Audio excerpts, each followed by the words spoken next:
I get asked a lot why I started Figure Out Fire, so here's the story. In May 2023, my husband came home from Monday night training, sat on the couch, downtrodden. For years, way before the public understood, Orono's fire contract would need to be renewed with the city of Long Lake in 2025. Fire families had had a front row seat to the fight for the future of fire service, and on this particular night, my husband had had enough. He could see the writing was on the wall and that Orono intended to fight, not what was for best for public safety, the community, or the firefighters themselves, but for control, and they had gone too far.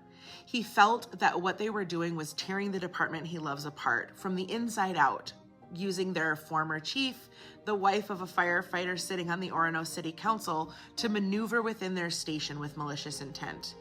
It was a win-at-all-cost, hostile takeover, and in that moment, he felt helpless and hopeless. So I encouraged him to do something, but I knew full well that he could not. This is a man who, like his crew, will run into a burning building while his family is eating dinner, use the jaws of life to save someone trapped in the middle of the night, and stand in the middle of a road after a blizzard to divert traffic from a down wire on Christmas morning. And he'll do it all 365 days a year, at all hours of the day, and ask for nothing in return. But that thin red line is thick, and the brotherhood is sacred. The majority of the firefighters knew that a second department would very likely break them apart. And like my husband, the majority of the Long Lake firefighters have publicly stood silent, watching public policy play out in dishonorable ways while they focused on public safety, like the heroes that they are. I will say that their silence over the years has often put me over the edge. I felt strongly that if they would just speak up, that the community would rally and get behind their vision, because the people really love and admire these firefighters.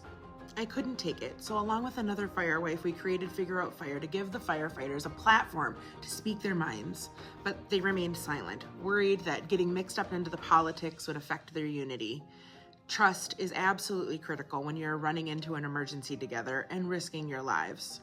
So we pivoted and decided that if the firefighters couldn't use the Figure Out Fire platform that we built for them, that we would use it to educate the people on what was happening in our community.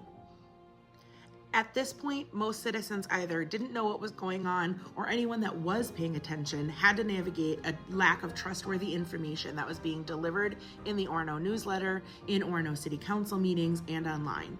In fact, we recently learned that a detailed review by data scientist and Long Lake City Council member Mike Feldman, that the call time data that Orono used to try to justify the need for this department had been manipulated. The city of Orono has ignored public comments, dismissed resident and even firefighters' own requests to speak during fire agenda items at council meetings.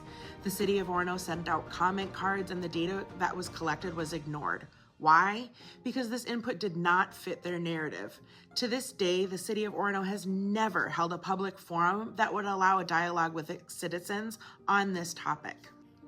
Orono's intent to launch an independent fire department was developed using faulty data by a council whose heels were dug in and a chief whose very job depended on it.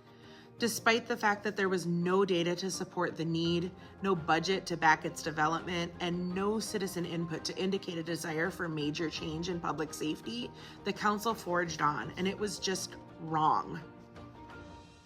Behind the backs of its citizens, the city of Orono violated their contract with Long Lake, and a temporary injunction was put in place by the courts. Orono violated that order again and again, resulting in 2 contempt of court orders against the city, a first in Minnesota history. This mess played out in the press and online, and Orono's once stellar reputation was steadily declining, while taxes and spending rose. Orono's creation of a duplicative fire department was going to burn down the respected and established Long Lake Fire Department that had served this community for 109 years, and they did not care. Not only does an independent department for a city of 8,000 residents and less than 1 call per day not make efficient and cost-effective sense, it also does not align with national trends for the future of fire service. This pursuit is not responsible or sustainable for Orono taxpayers. And the Orono Fire model is proving that it does not improve public safety as promised. They cannot provide a fully staffed duplicative department in an area where firefighter availability is already limited. But most importantly, the establishment, Orono Fire, does not reflect the will of the people, and representing their residents is a central role of the mayor and the city council. So that's why we started Figure Out Fire.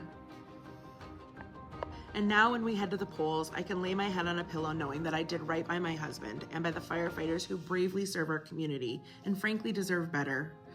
I know that I did right by my community by ensuring that they were hearing the truth. I didn't do it perfectly, but I tried, and I did it with a whole heart.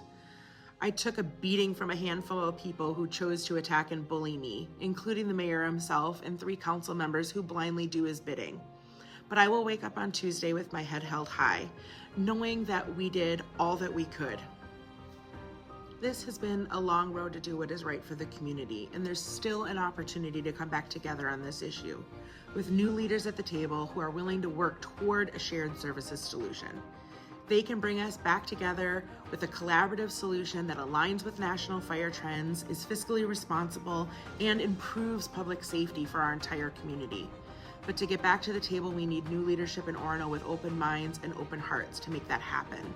So I am encouraging you to vote for change in Orono on Tuesday. Thanks for following along, fire friends.